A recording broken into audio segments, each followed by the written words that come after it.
The crucifixion, metaphysically, is the energy pattern by which fear or ego seeks to fuck you up, whether it's in your own mind, sabotaging, undermining you, the things you say, I can't believe I was so stupid, or other people tripping you up, attacking you, or whatever.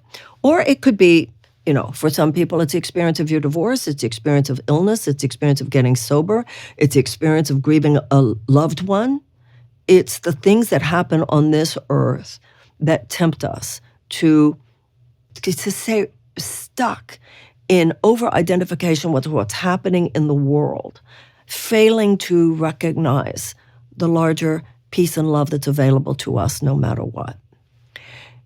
The consciousness that we have while in the midst of the crucifixion. Notice once again with the story of Jesus. So there's somebody crucified to his left, crucified to his right, but we're not taught that they're resurrected. The purity of his mind, so the Course in Miracles says, miracles occur naturally as expressions of love. That in the presence of love, the universe works like a GPS. You take a wrong turn away from love, the universe automatically recalibrates your route.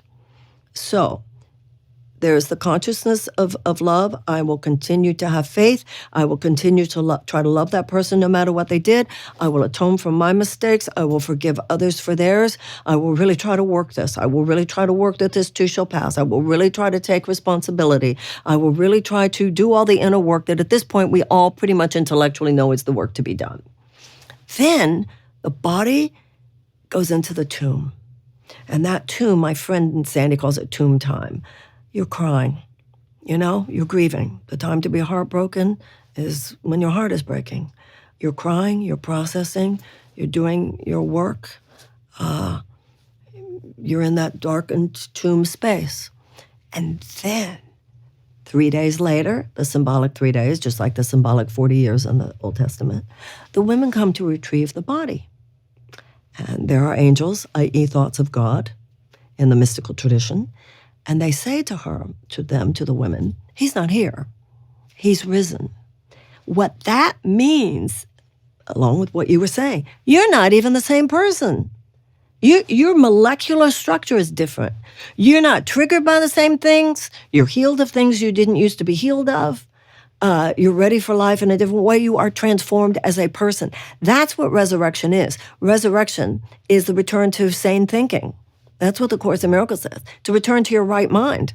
And when you've returned to your right mind, the detritus of the wrong-minded, neurotic, pathological stuff, it just falls away. It's like in the presence of that light of understanding who you are and understanding who other people are, the darkness falls away.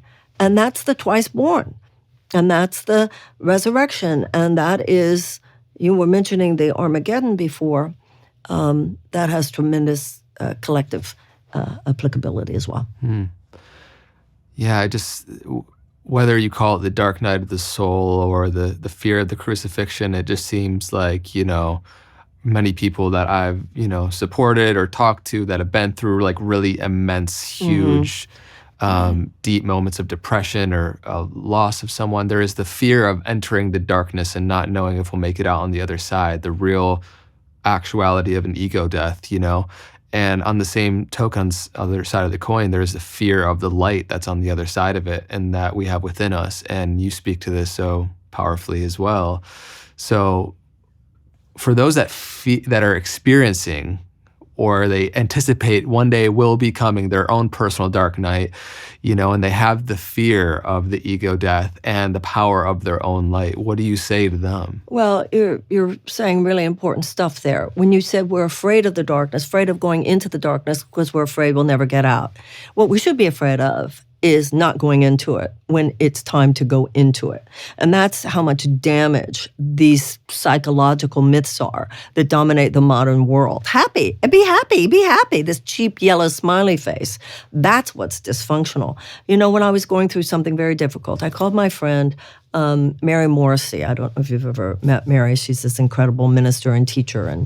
And she was talking to me about how she had gone through something very difficult, and just would walk on the beach, and she was reading St. John's Dark Night of the Soul.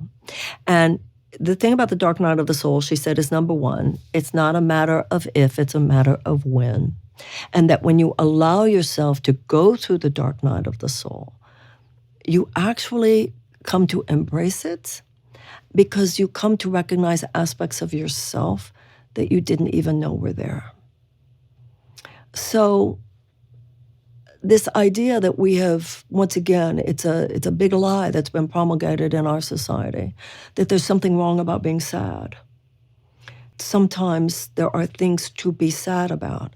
I've been saying in my lectures for years, looking at the conditions of the world, if you're not depressed about that, who are you? How superficial you must be if you're not crying about some of what's going on. Sometimes psychological and emotional pain are like physical pain. They're necessary. They're a message. They are not a dysfunctional response, but a functional response. You know, my friend David Kessler, who does all the grief work, he called me one day. He said, "Did you see that article in the New York Times?" I said, "Yeah, I know the one you mean." It was this absurd article about how long you should cry after someone you love died. And if it's up to this point, these self-described wise men said, no, if it's that long, it's normal. If it's not, you should go on medication. It's like, who are these people to say how long someone's processing should be? I mean, if we're talking about years, then obviously there's something to look at there. But that's not what it was saying. And the idea of moving into the cave, moving into the tomb, I used to say in my grief support groups, this is a grief support group, not a grief denial group. You know, I've heard people say, you know, somebody will call somebody up and say, your mother died 2 months ago. Aren't you ready? Can't we just go to the movies now? That's what's sick, all right?